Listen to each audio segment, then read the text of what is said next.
पूंजीपतियों का मुख्य उद्देश्य क्या था? अधिक से अधिक कमाना। तो इसमें क्या हो जाएगा? तो इसमें हो जाएगा बच्चों लाभ, है ना। क्या उसको कमाना था?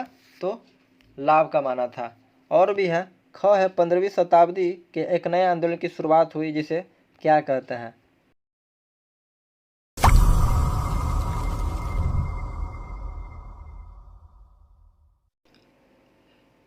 हेलो दोस्तों, स्वागत है आपका easy to study YouTube channel पर। तो आज हम सब शुरू करने वाले हैं क्लास 8 का हिस्ट्री सब्जेक्ट में फर्स्ट चैप्टर, जिसका बच्चों नाम है कब, कहाँ और कैसे, है ना। तो चलिए हम लोग इस पाठ को शुरू करते हैं। तो चलिए बच्चों, आज हम शुरू करने वाले हैं अध्याय 1, जो कि इसका नाम है कब, कहाँ और कैसे। तो देखते हैं क्या है। तो शुरू करते हैं। पिछली कक्षाओं में हमने यह जाना है, क्या जाना है? तो पिछली कक्षा में हमने यह जाना है कि अध्ययन की सुविधा के लिए इतिहास को प्राचीन, मध्य एवं आधुनिक 3 कालखंडों में बांटा गया है ना। तो 7 क्लास में भी यह बताया गया था कि इसको प्राचीन, मध्य एवं आधुनिक 3 कालखंडों में बांटा गया है। कक्षा 6 में आपने प्राचीन एवं कक्षा 7 में मध्यकाल में हुए मुख्य परिवर्तनों एवं विशेषताओं के बारे में जाना, है ना। अब कक्षा 8 में हम मुख्य रूप से आधुनिक काल में परिवर्तन एवं उनकी जानकारी हमें जिन स्रोतों से मिली है उनके बारे में जानेंगे, है ना। तो ये बोल रहा है, आगे देखते हैं क्या है।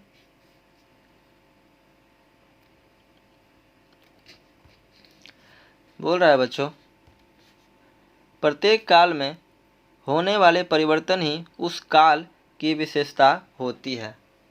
आप यह भी जानते हैं कि हमारी दुनिया शुरू से लेकर आज तक कभी अस्थिर नहीं रही है, मतलब कि परिवर्तन होते रहा है और परिवर्तन ही दुनिया का नियम है। यह हम लोगों के सामूहिक क्रियाकलापों के कारण हमेशा बदलती रहती है। इन्हीं बदलाव के कारण क्या? तो इन्हीं बदलाव के कारण हमारे समाज, अर्थव्यवस्था, राजनीति, कला, संस्कृति आदि प्राय सभी क्षेत्रों में परिवर्तन होते रहते हैं, है ना। तो परिवर्तन ही जीवन का नियम है, संसार का नियम है। तो हम लोग भी पहले छोटे से बड़े होते हैं, फिर बड़े से जवान होते हैं, और भी बहुत तरह का से होता है जीवन में बदलाव। तो उसी तरीक़ा से इस बारे में भी दिया हुआ है। तो देखते हैं आगे क्या है।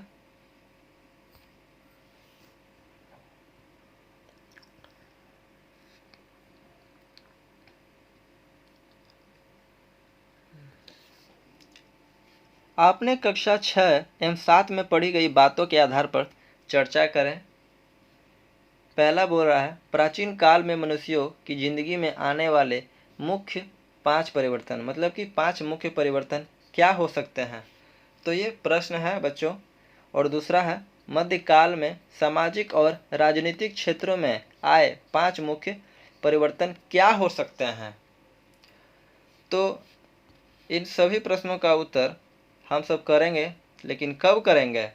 जब इस पाठ को हम लोग पूरा पढ़ लेंगे, है ना। ये जो प्रश्न है 2, इसको हम लोग कब करेंगे? जब इस पाठ को, इस चैप्टर को हम लोग पूरा पढ़ेंगे, समझेंगे, तभी ना प्रश्न का उत्तर करेंगे, है ना। उत्तर तभी ना करेंगे। तो चलिए पढ़ते हैं आगे क्या है। आधुनिक युग में भी बहुत सारे परिवर्तन हुए हैं, क्या है? तो आधुनिक युग में भी बहुत सारे परिवर्तन हुए हैं। ये परिवर्तन हमारे देश के साथ साथ दुनिया के अन्य भागों में भी हुए हैं। ये परिवर्तन कब और कैसे शुरू हुए और उन्होंने दुनिया को किस तरह प्रभावित किया, आइए इस संबंध में जानने का प्रयास करते हैं, मतलब समझने का प्रयास करते हैं। तो फर्स्ट बोल रहा है पुनः जागरण।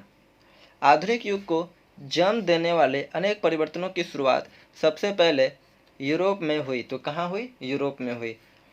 15वीं शताब्दी में इटली का एक नया आंदोलन आरंभ हुआ जिसे पुनः जागरण कहा जाता था, है ना।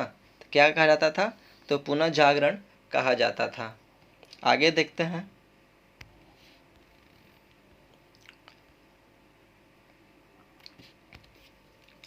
इस आंदोलन ने लोगों को स्वतंत्र रूप से सोचने और पहले से चले आ रहे सिद्धांतों के प्रश्न पर उठाने के लिए प्रेरित किया। मतलब कि जो जो डाउट्स था उस पर प्रश्न उठाने के लिए प्रेरित किया, है ना। फलतः वैज्ञानिक पद्धति का प्रसार हुआ। वैज्ञानिक पद्धति का अर्थ है प्रश्न प्रस्तुत करके प्रयोग द्वारा सत्य को जानना, है ना। प्रश्न चिन्ह लगाने की इस आज़ादी ने लोगों को अपने ही शासकों के प्रति आवाज़ बुलंद करने के लिए भी प्रेरित किया। मतलब जो भी था वहाँ के प्रशासन थे, जो भी प्रशासक थे, लोगों उन्होंने पूछा कि आप ऐसा क्या कर रहे हैं, जो गलत होता था उससे पूछते थे। धार्मिक क्षेत्र में भी अंधविश्वास और आधारित आपत्तिजनक प्रयासों के खिलाफ आवाज़ उठाने लगे, मतलब कि लोग विद्रोह करने लगे, पूछने लगे। व्यापार संबंधों में अन्य संपर्कों के लिए इस दृष्टिकोण का धीरे धीरे दुनिया के अन्य भागों में भी विस्तार हुआ। विस्तार हुआ मतलब कि इसका हो गया बच्चों फैलना। क्या होता है? फैलना होता है। विस्तार का अर्थ हुआ फैलना। फ लिखते हैं अच्छे से, इसका हो गया फैलना। आगे देखते हैं। फिर है खोज यात्राएं। क्या है? खोज यात्राएं हैं। तो क्या है इसमें दिया हुआ? समिति मान्यताओं की सच्चाई जानने के साथ साथ इस वक्त नई चीज़ों को खोजने के काफ़ी प्रयास किए गए।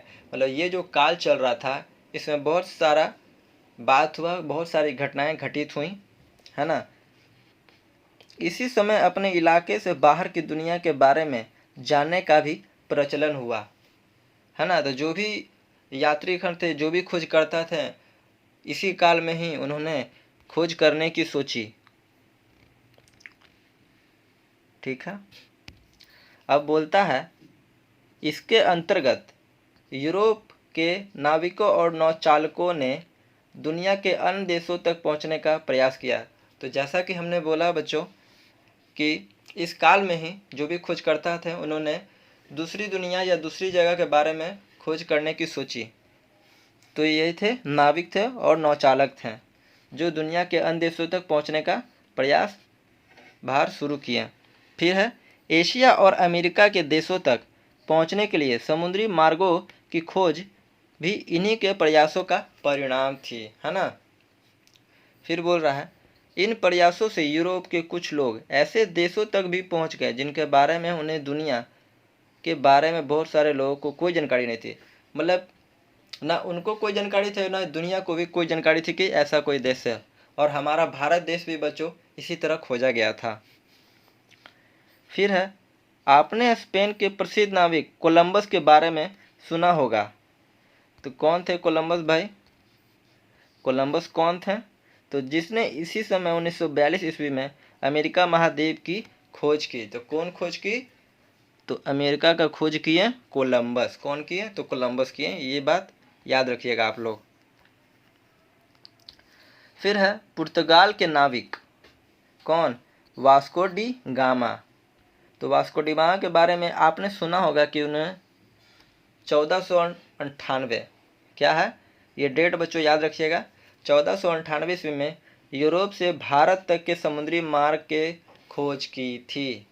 मतलब कि यूरोप से भारत आने के लिए जो समुद्र का रास्ता था वो खोजे थे। तो कौन खोजे थे? तो वास्को डी गामा जी खोजे थे। इसके बारे में विशेष रूप से इकाई 2 में पढ़ेंगे, है ना। नए मार्गों और आगे बढ़ते हैं। तो पिछले लाइन में था नए मार्गों और भूभागों की खोज का एक परिणाम यह हुआ कि यूरोप देशों का इन नए देशों के साथ व्यापारिक संबंध स्थापित हुआ। क्या हुआ? तो व्यापारिक संबंध स्थापित हुआ। फिर अगला है पूंजीवाद और औद्योगिक क्रांति। ये है दूसरा हेडिंग। वो एक टॉपिक खत्म हुआ, एक और टॉपिक है। इसमें बोल रहा है इन व्यापारिक संबंधों से यूरोप के व्यापारियों ने बहुत लाभ कमाया। क्या कमाया बच्चों? तो लाभ कमाया। लाभ होने के कारण धीरे धीरे इनके पास पूंजी जमा होने लगी। इस पूंजी को उन्होंने पुनः व्यापार में लगाया। मतलब जो पैसा उन्होंने लाभ में कमाए थे वह पैसा फिर में व्यापार में लगा दिए, है ना। इस प्रकार 15वीं शताब्दी के अंत तक यूरोप में एक नई सामाजिक व्यवस्था का जन्म हुआ जिसे पूंजीवाद कहते हैं, है ना। क्या कहते हैं? पूंजीवाद कहते हैं। इस लाइन को एक बार फिर से हम बोलेंगे, क्योंकि ये क्वेश्चन पूछ सकता है बच्चों कि एक नई समाज व्यवस्था का जन्म हुआ जिसे हम लोग कहते हैं पूंजीवाद। ये प्रश्न शायद पूछ सकता है। अब है, इस नई सामाजिक व्यवस्था की मुख्य विशेषताओं थी क्या? पूंजीपतियों और श्रमिकों, दो नए वर्गों का उदय। उदय मतलब हो गया बच्चों जन्म, है ना? जन्म हुआ। पूंजीपति व्यापार के लिए तैयार होने वाली वस्तुओं के मालिक थे और उनका मुख्य उद्देश्य था मुनाफा कमाना, मतलब कि लाभ करना। श्रमिक लोग वस्तुओं का उत्पादन करते थे और पूंजीपति से वेतन प्राप्त करते थे, है ना? पूंजीवाद के विकास के साथ साथ उत्पादन के तरीकों में भी यह परिवर्तन होने लगा। फिर क्या बोल रहा है? आपको याद होगा कि मध्यकाल में कपड़े जुलाहे अपने हाथों से बनाते थे। मतलब ये जो जुलाह थे वे अपने हाथों से क्या बनाते थे? तो कपड़ा बनाते थे। आधुनिक युग में कपड़े जुलाहे के अतिरिक्त मशीनों से भी तैयार किए जाते थे, मतलब किए जाने लगे, है ना बच्चों? माफ़ी चाहूँगा। मशीनीकरण की यह प्रक्रिया इंग्लैंड में 18वीं सदी के उत्तरार्ध में शुरू हुई और फिर धीरे धीरे अन्य देशों में भी फैली, जिसे औद्योगिक क्रांति का नाम दिया गया। किस क्रांति का नाम गया? तो औद्योगिक क्रांति का नाम दिया गया। फिर आगे है क्या, देखते हैं। तो बोल रहा है उपनिवेशवाद और साम्राज्यवाद, है ना? साम्राज्यवाद है, तो पढ़ते हैं इसमें क्या।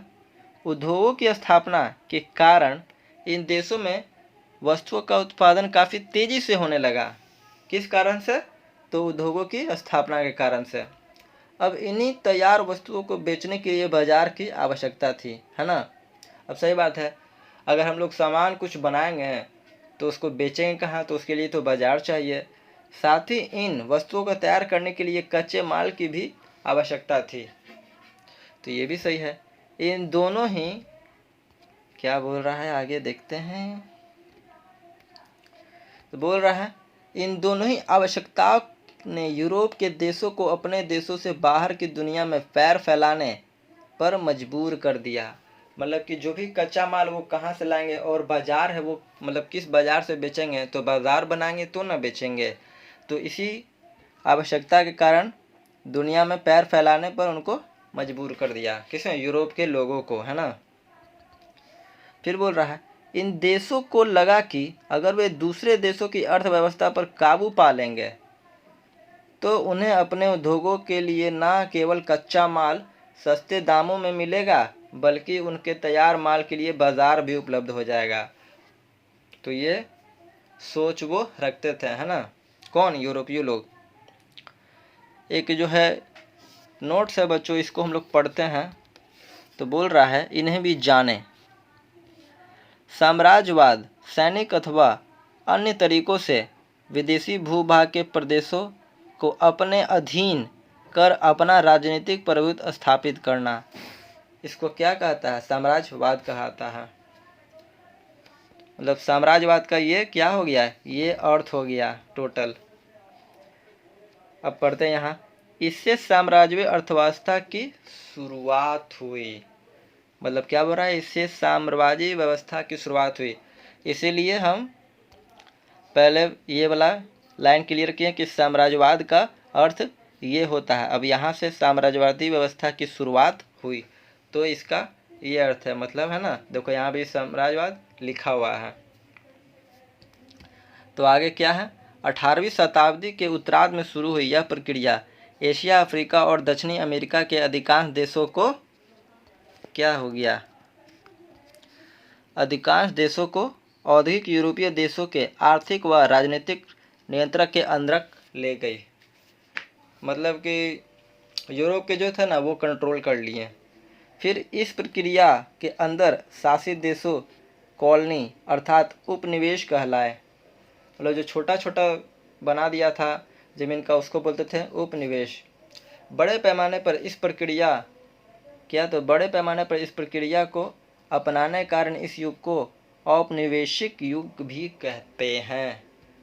तो कौन सा युग कहते हैं? तो ये है औपनिवेशिक युग भी कहते हैं। फिर आगे है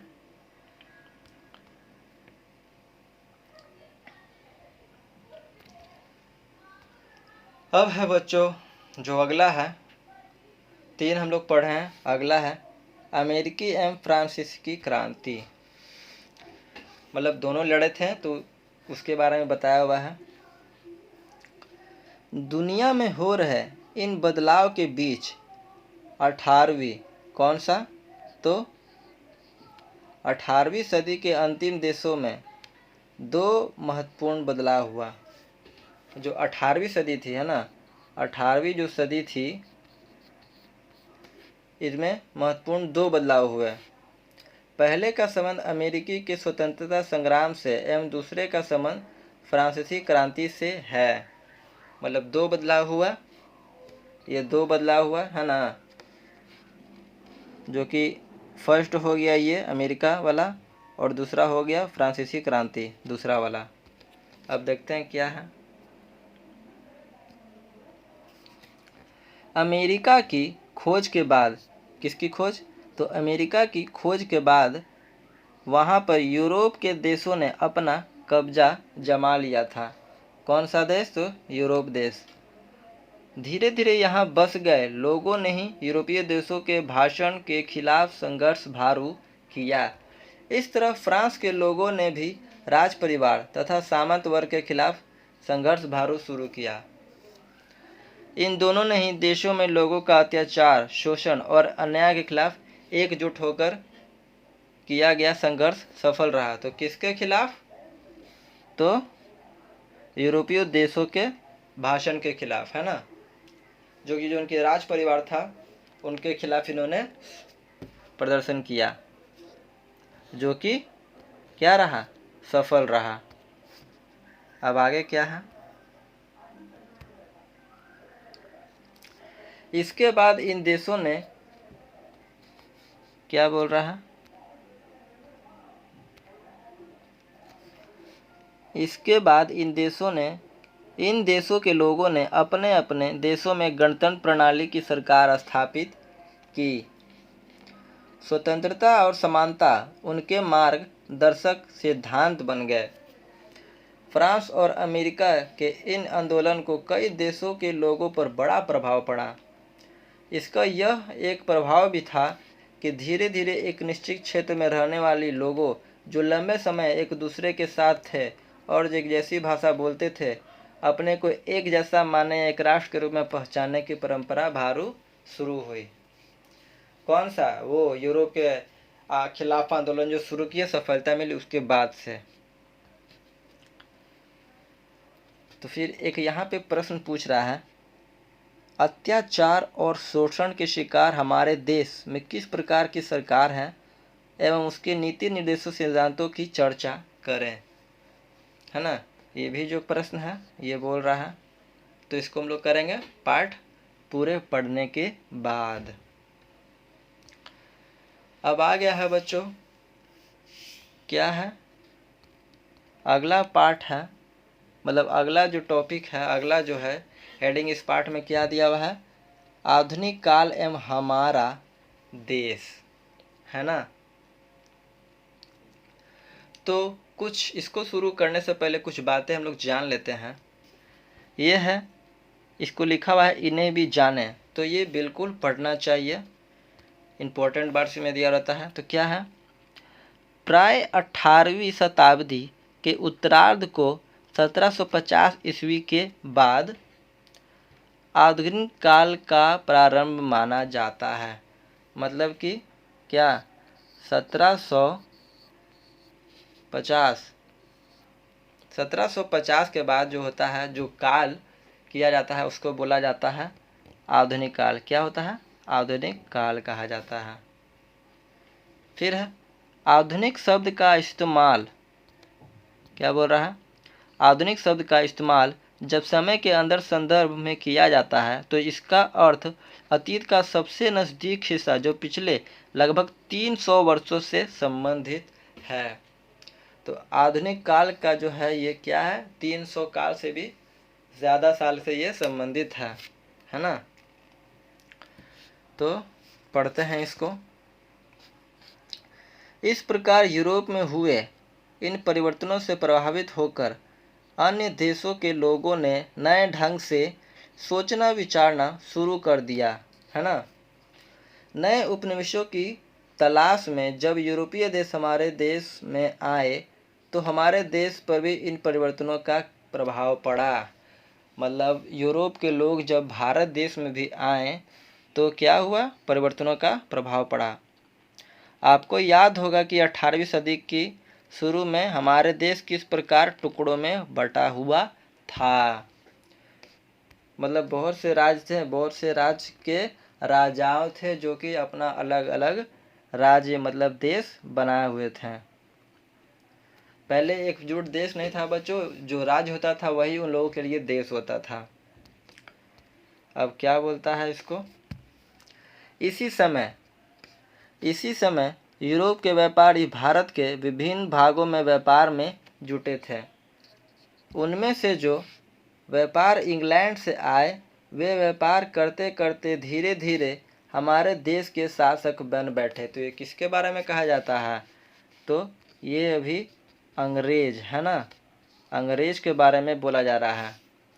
तो अंग्रेज ही थे जो हमारे देश के शासक बन गए थे। क्या करने आए थे, तो व्यापार करने आए थे, है ना। फिर इन्होंने हमारे देश के अन्य स्थानीय नवाबों एवं राजाओं को हराकर अपना शासन स्थापित किया। इनके बारे में विस्तार में आप इकाई 2 में पढ़ेंगे। अगले के 200 साल, कितने साल बच्चों, तो 200 साल तक हमारे देश पर इनका भाषण रहा, मतलब कि शासन रहा। कौन, अंग्रेज किए थे ना हम सब पर। हमारे देश में अंग्रेजी शासन आने से अंग्रेजी शिक्षा एवं नवीन विचारों का प्रवेश हुआ। फलतः भारतीय लोगों में जागृति आई। आगे की इकाइयों में आप देखेंगे कि किस प्रकार अंग्रेजों ने हमारे देश के आर्थिक संसाधनों को अपने लाभ के लिए इस्तेमाल किया। तो जो अंग्रेज थे बच्चों, वो पहले व्यापार करने के ही इरादे से आए थे कि हम भारत देश में व्यापार करेंगे। फिर व्यापार करते करते हम पर क्या कर लिया, इन्होंने शासन कर लिया। फिर है, अपनी ज़रूरतों की चीज़ों को सस्ती कीमत पर खरीदा, निर्यात के लिए अपने लाभ के लिए नए फसलों की खेती कराई। आगे आप यह भी जानेंगे कि लंबे समय तक अंग्रेजी शासन के फलस्वरूप हमारे देश के मूल्यों, मान्यताओं, पसंद नापसंद, रीति रिवाज और तौर तरीकों में महत्वपूर्ण बदलाव आए। मतलब अंग्रेज आए तो हम लोग के साथ रहने लगे, शासन हम पे करने लगे। तो जो वे कुछ कुछ जानना चाहते थे, वो जो व्यापार करना चाहते थे, जिस प्रकार की वो फसल चाहते थे, वो खेती कराए हम लोग से नहीं। तो इस सब का भी प्रभाव हम लोग पे पड़ा। जब एक देश किसी दूसरे देश के दबदबे से इस तरह के राजनीतिक, आर्थिक, सामाजिक और सांस्कृतिक बदलाव आते हैं तो इस प्रकार को औपनिवेशीकरण कहा जाता है। क्या आता है, तो औपनिवेशीकरण। इस अवस्था को उपनिषेधवाद कहते हैं। तो ये बच्चों प्रश्न आ सकता है कि उपनिवेशवाद किसे कहते हैं, तो जो औपनिवेशीकरण जो होता है उसको कहते हैं उपनिषेधवाद।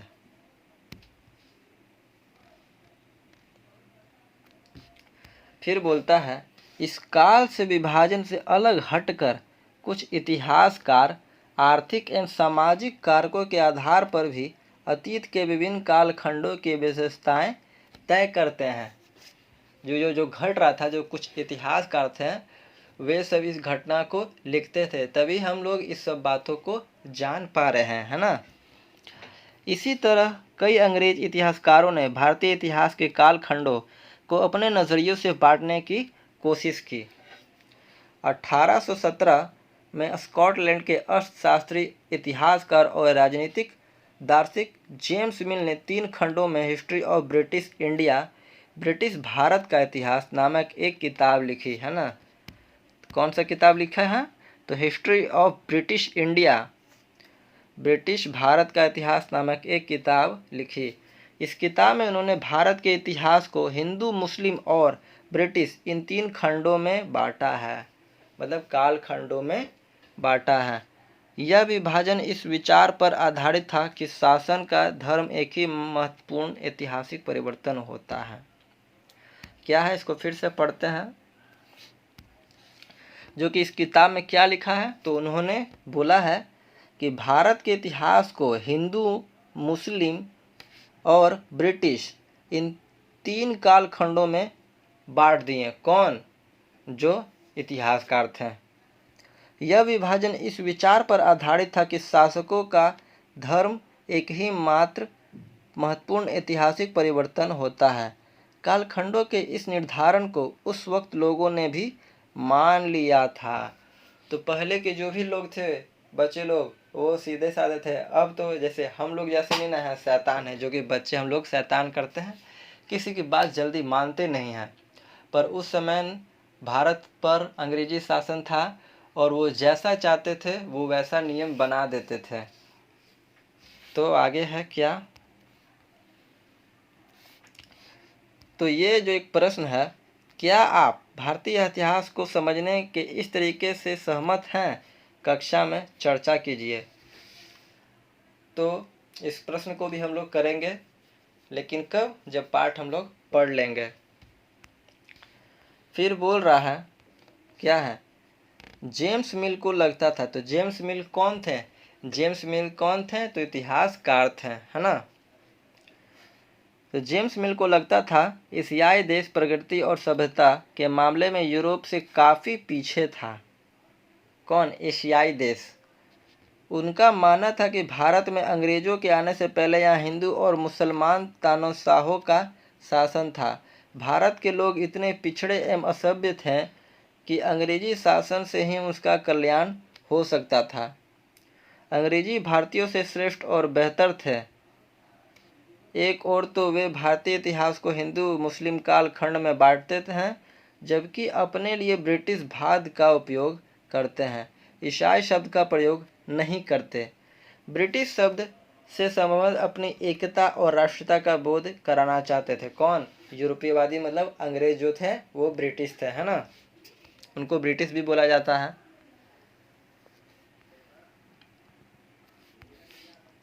जरा सोचिए, इतिहास के किसी कालखंड के अवधि को हिंदू, मुस्लिम या ईसाई दौर कहा जा सकता है?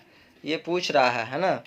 क्या किसी भी अवधि में कई तरह के धर्म एक साथ नहीं चलते? क्या किसी अवधि में अन्य धर्मों के लोगों के जीवन और तौर तरीकों का कोई महत्व नहीं होता? होता है, बिल्कुल होता है।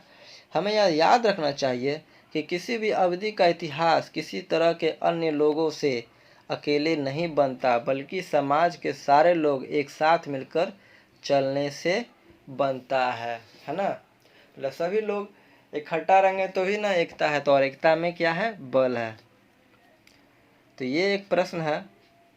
इतिहास को हम अलग अलग कालखंडों में बांटने की कोशिश करते हैं, चर्चा कीजिए। तो बच्चे लोग, ये तो हम लोग पढ़ लिए हैं। जो अगला है ये है क्या? इसमें बोल रहा है इतिहास को जानिए। क्या बोल रहा है? इतिहास को जानिए। तो इसको हम लोग शुरू करते हैं। बहुत सारे खंड हमने पढ़े हैं, तो इसको भी हम लोग शुरू करते हैं।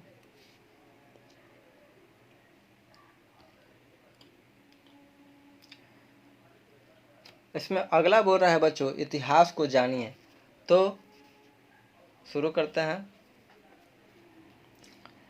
आपने पिछली कक्षाओं में पढ़ा है कि इतिहासकार इतिहास को जानने के लिए जिन स्रोत साधनों का प्रयोग करते हैं उसे ऐतिहासिक स्रोत कहते हैं, है ना। कक्षा 6 एवं कक्षा 7 में भी आपने ऐतिहासिक स्रोत के बारे में पढ़ा था।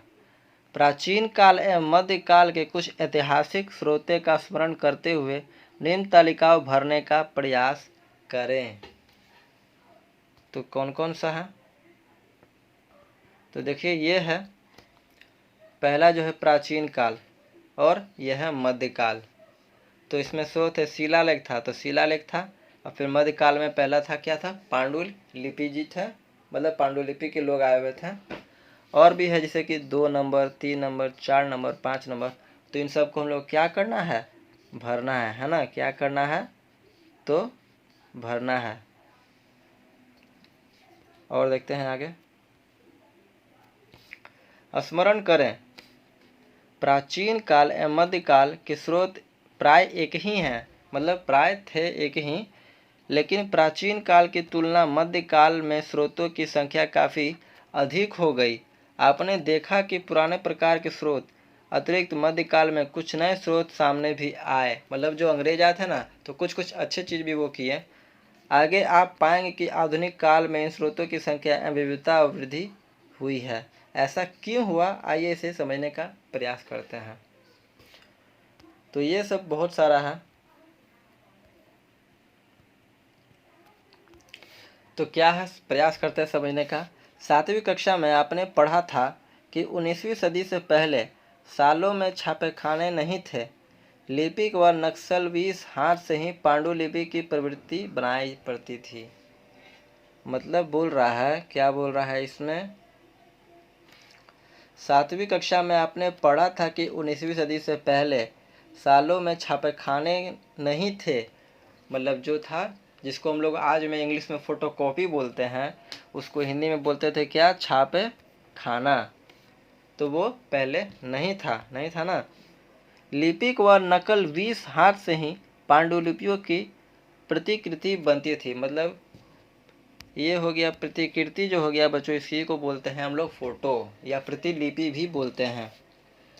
बाद में 19वीं सदी के मध्य तक छपाई तकनीक के माध्यम से सरकारी विभाग की कार्रवाइयों के दस्तावेज की कई प्रतियां बनाई जाने लगी। इन महत्वपूर्ण दस्तावेजों को प्रतियों को आज भी अभिलेख एवं पुस्तकालयों में देख सकते हैं। जो हिस्ट्री जो म्यूजियम है उस सब में ये सब रखा हुआ है।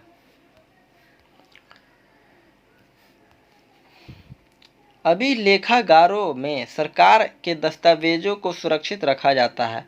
इन दस्तावेजों में सरकार की योजनाओं एवं कर से संबंधित दस्तावेज, पुलिस एवं CID रिपोर्ट, विभिन्न राजनीतिक पार्टियों की गतिविधियों के रिकॉर्ड, विभिन्न कमीशनों के रिकॉर्ड आदि शामिल होते हैं, है ना। आज भी हर जिले में एक एक रिकॉर्ड रूम है। कौन सा, मतलब कि जो पटना जिला में भी जो म्यूजियम है उसमें भी रखा हुआ है। और आप लोग जिस जिले में रहते हैं, जिस राज्य में भी रहते हैं, वो वहाँ पर भी म्यूजियम होगा, तो वहाँ पे भी आप पूछ सकते हैं, वहाँ पे भी आप जाकर देख सकते हैं। आप इन्हें भी देख सकते हैं कि इनके अतिरिक्त तहसील के दफ्तर, कलेक्टर, कमिश्नर के दफ्तर, कचहरी आदि के रिकॉर्ड रूम में भी महत्वपूर्ण होता है ना।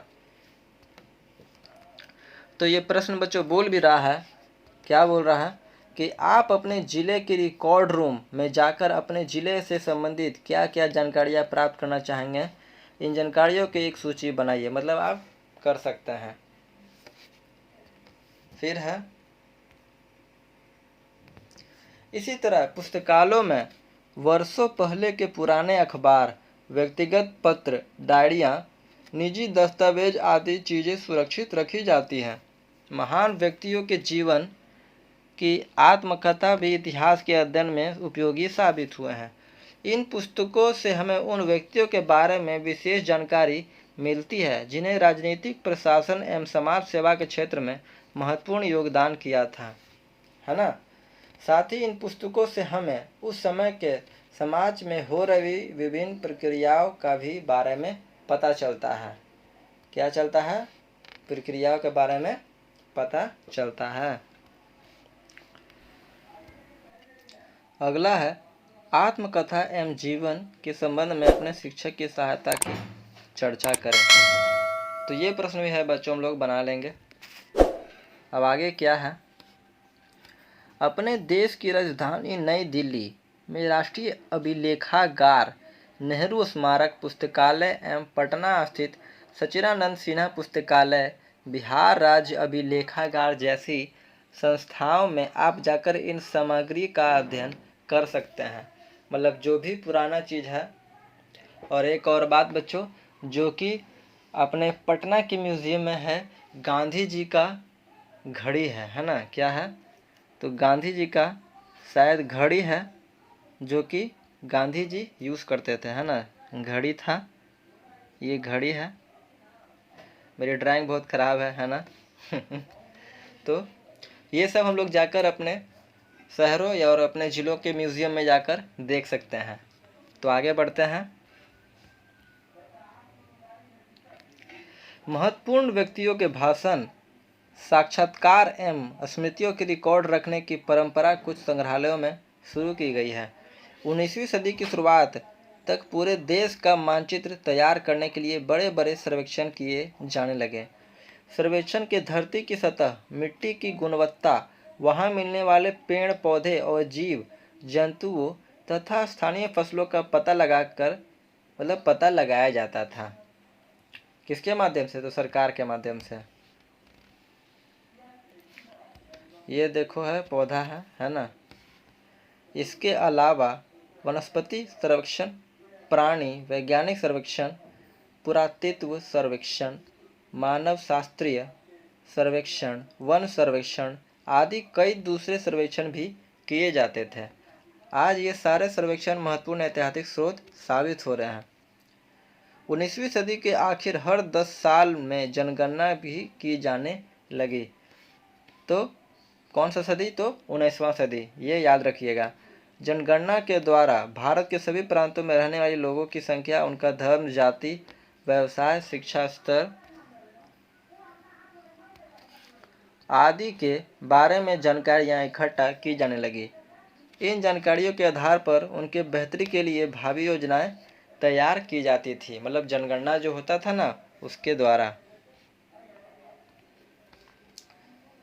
फिर बोल रहा है, भारत में पहली और आखिरी जनगणना कब हुई? और फिर आखिरी जनगणना में पूछे गए कुछ सवालों अपने शिक्षक की मदद से इकट्ठा करें। तो बच्चे लोग, जो कि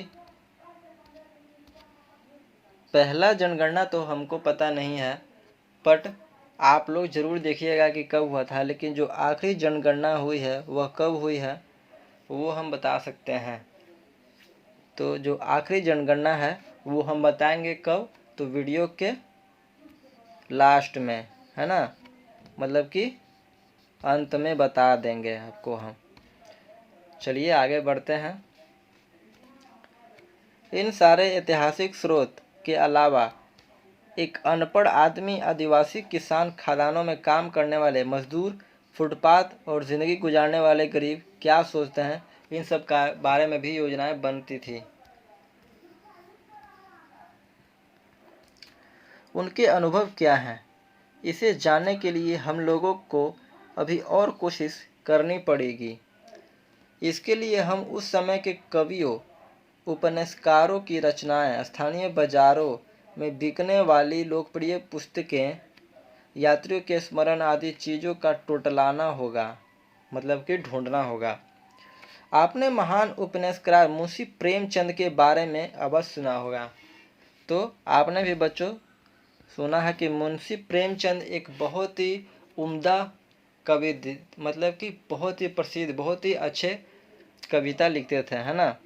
इनकी कई रचनाएं जैसे गबन, गोदान एवं कफन एक सामान्य आदमी की परिस्थितियों का जिक्र है। इनकी रचनाओं में तत्कालीन समाज की तस्वीर भी देखने को मिलती है।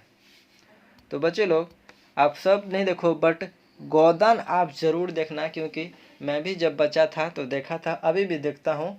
बहुत ही उम्दा है, मतलब कि बहुत ही बढ़िया कहानी है गोदान। तो मुंशी प्रेमचंद की ये ज़रूर देखिएगा। फिर क्या बोलता है, कुछ लोग कहानियाँ, उपन्यासकार एवं ऐतिहासिक घटनाओं पर आधारित फिल्में भी बनाते हैं। इन फिल्मों के माध्यम से हम मनोरंजन के रूप में अतीत के बारे में जानकारी हासिल करते हैं। तो जैसे मुगले आज़म, ये सब हैं, फिल्म है।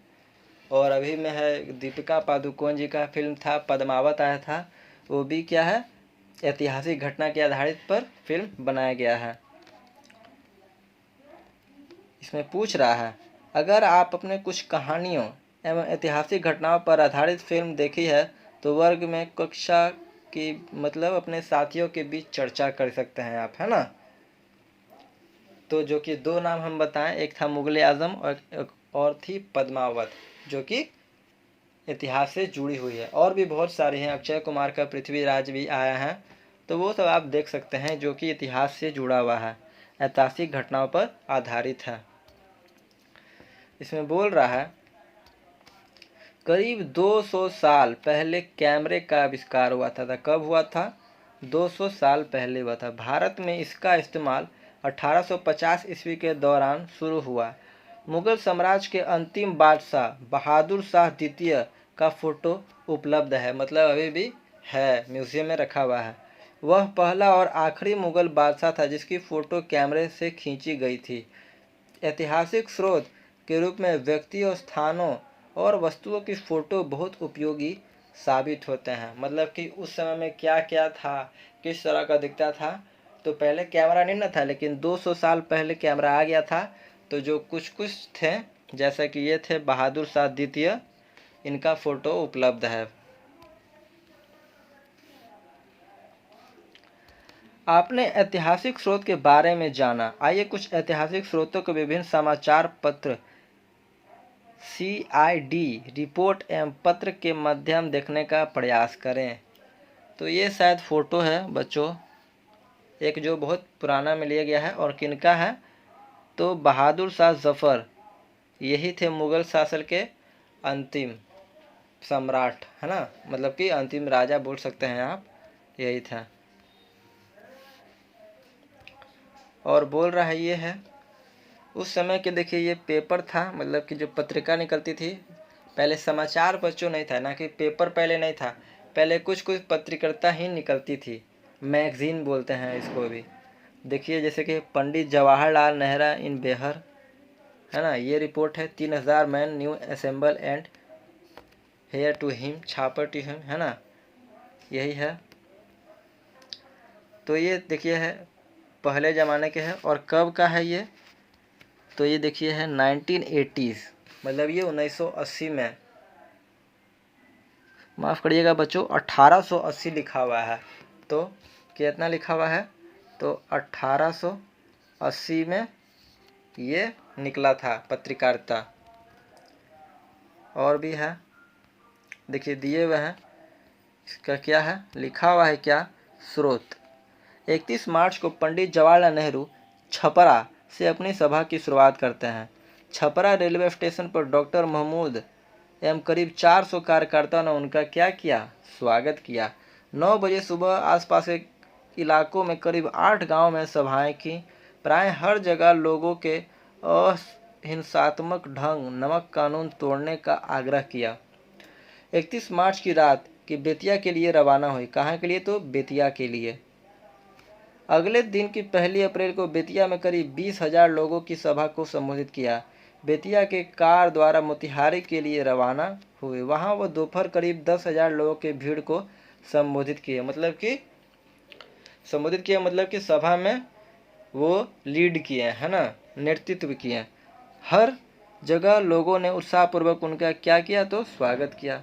अपने बिहार भ्रमण के दौरान उन्होंने सीतामढ़ी, मुजफ्फरपुर, हाजीपुर, सारण जिलों में लोगों के अंग्रेजी शासन के द्वारा प्रतिबंधित नमक कानून तोड़ने के लिए प्रेरित किया। 3 अप्रैल को उन्होंने सारण जिले में चौकीदारी से अंग्रेजी सेवा छोड़ने का क्या किया? तो आग्रह किया, है ना, यही है। और ये रिपोर्ट कब थी? CID विभाग की रिपोर्ट 1923, मेमो नंबर इतना है, हिंदी अनुवाद।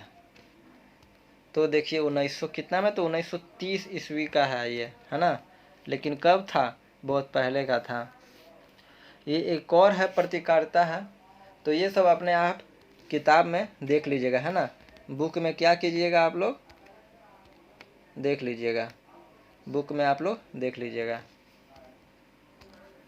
और भी है, ये है बहुत बड़ा है बच्चों, इसका नाम है क्या? सत्याग्रह इन बिहार। तो पिछली क्लास में भी आपने पढ़ा होगा, क्लास 7 में, क्लास 7 में आपने भी सत्याग्रह आंदोलन का नाम सुना होगा। तो ये है पिक्चर जो कि पेपर मतलब निकलता था उस टाइम में, ये है। इसमें क्या बोल रहा है, बिहार में सत्याग्रह पूरे उबाल 11 चौकीदार एवं एक दफादार ने अंग्रेजी सेवा से त्याग पर दे दिया, मतलब कि इस्तीफा दे दिया था, रिजाइन कर दिए थे, जो कि वहाँ अंग्रेजों के लिए नौकरी करते थे। ये भी एक और पेपर है बच्चों, आज इसको भी अपने किताब में देख लीजिएगा और पढ़िएगा। लिखा हुआ है महात्मा जी ने नमक कानून तोड़ डाला। ये एक पेपर था जब नमक कानून टूट गया था। ये देखो लिखा हुआ है आज छपरा जिले में सत्याग्रह, ये पेपर में आया था। कब का है, तो 20 अप्रैल 1930 का है। फिर आज बिहार में दमन चक्र, पटना में 4 गतिविधियां, पटना में भी होता था नहीं। ये एक और समाचार है बच्चों, देखो बिहार सत्याग्रह समाचार, है ना। तो उस टाइम में इतने अच्छे अच्छे पेपर प्रिंटेड होकर नहीं आते थे। ये लिखा हुआ है 11 मई 1930, है ना। और कहाँ का है, सारण में है। लिखा हुआ है ताड़ी इस साल ना बने पापजी, छपरा। ये बहुत दिया हुआ है, सैनिकों की भर्ती लिखा हुआ है। ये सब आप देख लीजिएगा, और भी बहुत सारा है। ये जो दरभंगा गए थे नेहरू जी, उसका दिया हुआ है, ये भी देख लीजिएगा।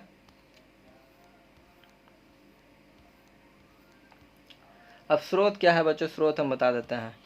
लिखा हुआ है स्रोत मतलब क्या, वायसराय के नाम गांधी जी का पत्र। अब वायसराय कौन था, एक बहुत ही उम्दा, मतलब कि बहुत ही कड़ा था, बहुत ही गुस्से वाला था ये प्रशासन, मतलब कोई बहुत बड़ा अफसर था अंग्रेजों की तरफ से। कौन था, तो वायसराय था। लेकिन गांधी जी का अच्छा दोस्त था, तो लिखते हैं प्रिय मित्र, निवेदन है कि इसके पहले मैं सविनय कानून भंग करूं, मतलब भंग शुरू करूं, और शुरू करने पर जिस जोखिम उठाने के लिए मैं इतने सालों से हिचकता रहा हूं उसे उठाऊं, है ना।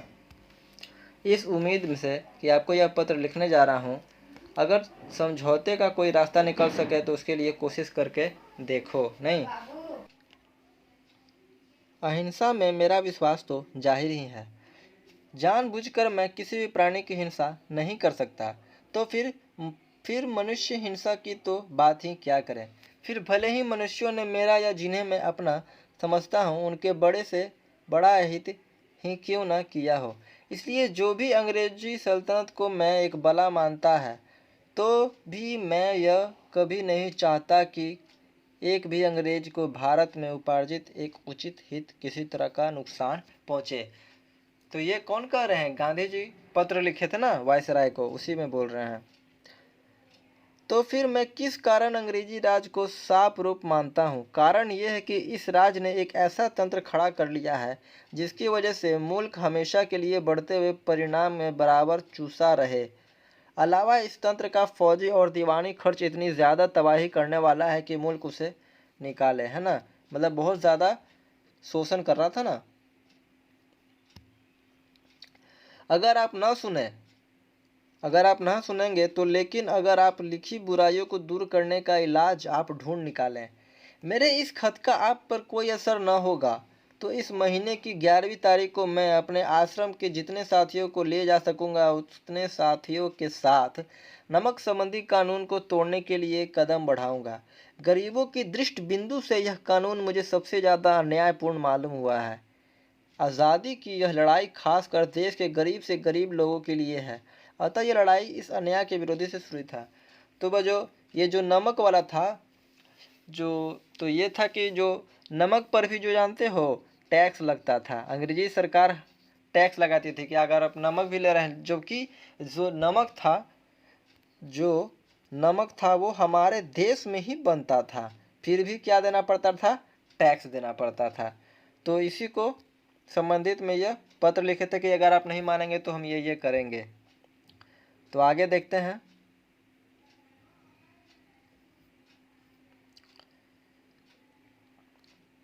बोल रहा है क्या, समय के साथ परिवर्तन, है ना। कक्षा 7 में हमने पढ़ा था कि समय के साथ हमारे समाज में अनेक, माफ़ी चाहूँगा, ठीक है, इतना एकदम ठीक है।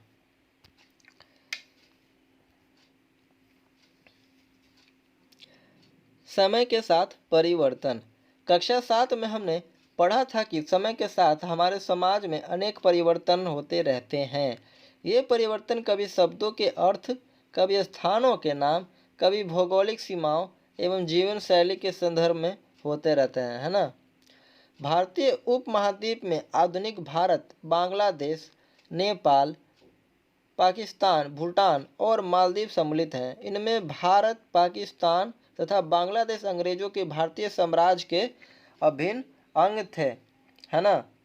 मतलब उस समय जब बटा नहीं था।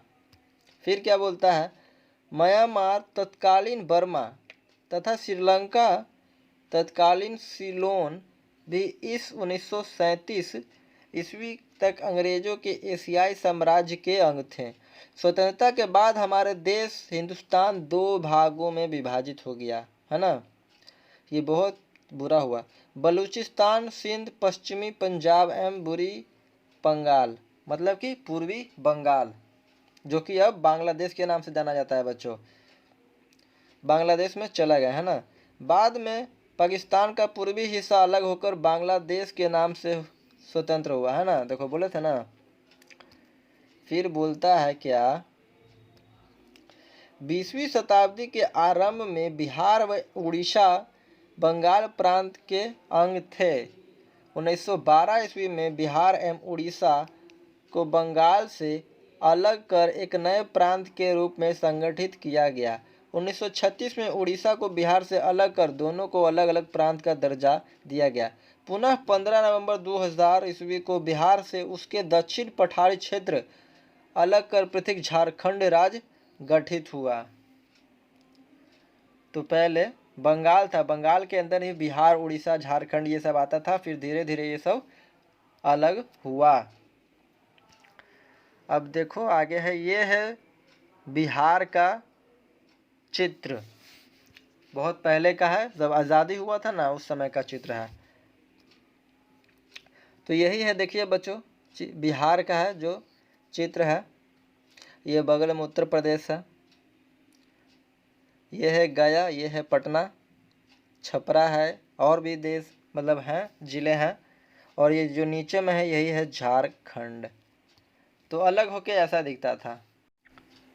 तो बच्चे लोग देखिए, ये है बिहार के क्या है, प्रखंड और जिले हैं, है ना। क्या है, प्रखंड और जिले हैं। तो ये है, इस मैप को हम छोटा करके दिखाते हैं आप सबको।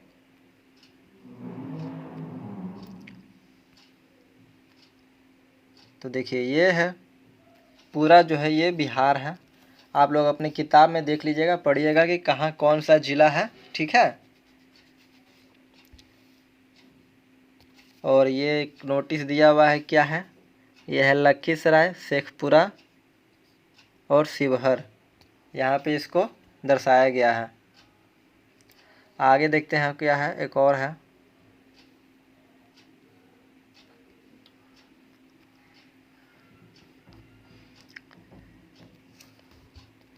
ये बच्चों है औपनिवेशिक राज्य एवं स्वतंत्र राज्य 1836, मतलब आज़ादी से कुछ साल पहले का ये भौगोलिक जो है ये हिंदुस्तान का चित्र है ना। ये है, ऐसा पहले दिखता था, जिसमें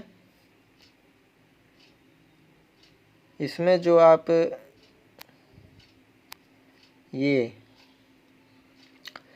जो आप ये वाला भाग देख रहे हैं बच्चों, जो ये भाग है, ये जो ऐसे ये हो गया है पहले, तो ये जो भाग है वो पाकिस्तान है ना। ये जो वाला जो भाग है, हरा वाला भाग जो है, ये पाकिस्तान है। और इधर का जो भाग है इस साइड, ये बच्चों हो जाता है बंगाल से हो जाता है। तो ये है, आगे देखते हैं किसका चित्र है। तो अगला है भारत का राजनीतिक मानचित्र, है ना। तो ये भी आप अपने किताबों में देख लीजिएगा अच्छे से। और जो भी कुछ समस्या हो वो वीडियो के कमेंट बॉक्स में ज़रूर बताइएगा।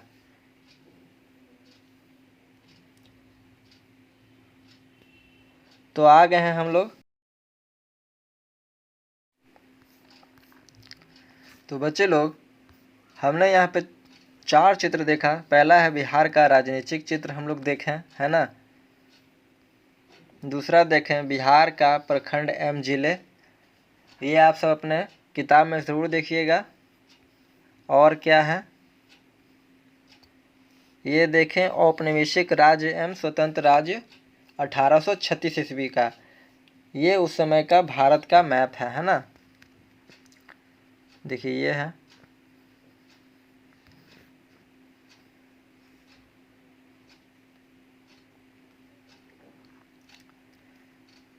फिर ये है बच्चों भारत का राजनीतिक मानचित्र। क्या है, तो भारत का राजनीतिक मानचित्र, है ना। ठीक है, ये भी देख लिए हम लोग। इस मानचित्र में आप देख सकते हैं कि पाकिस्तान जो है अलग हो गया है। अब क्या बोल रहा है, इसमें बोल रहा है बच्चों, गतिविधि भारत एवं बिहार के दिए गए इन 4 अलग अलग मानचित्रों से आपको किस प्रकार की राजनीति प्राप्त हो रही है, सोचकर बताइए। तो ये प्रश्न करेंगे हम लोग भी। ओहो, तो बच्चों इसी के साथ हमारा यह चैप्टर कब, कहाँ और कैसे खत्म होता है। तो ये कुछ प्रश्न दिए हुए हैं, अभ्यास है, इसको पूरा करेंगे। जैसा क्या है, आइए फिर से याद करें। इसमें फर्स्ट लाइन बोल रहा है रिक्त स्थानों को भरें। क में बोल रहा है पूंजीपतियों का मुख्य उद्देश्य क्या था, अधिक से अधिक कमाना। तो इसमें क्या हो जाएगा, तो इसमें हो जाएगा बच्चों लाभ, है ना। क्या उसको कमाना था, तो लाभ कमाना था। और भी है, ख है 15वीं शताब्दी के एक नए आंदोलन की शुरुआत हुई, जिसे क्या कहते हैं। और भी बहुत तरह का से क्वेश्चन है। तो ये सब हम लोग कब करेंगे, ये सब बच्चे लोग हम लोग करेंगे इस वीडियो के अगले भाग में, मतलब कि पार्ट 2 में करेंगे, है ना। तब तक के लिए ये भी क्वेश्चन है, ये सभी हम लोग देखते हैं। तो बच्चे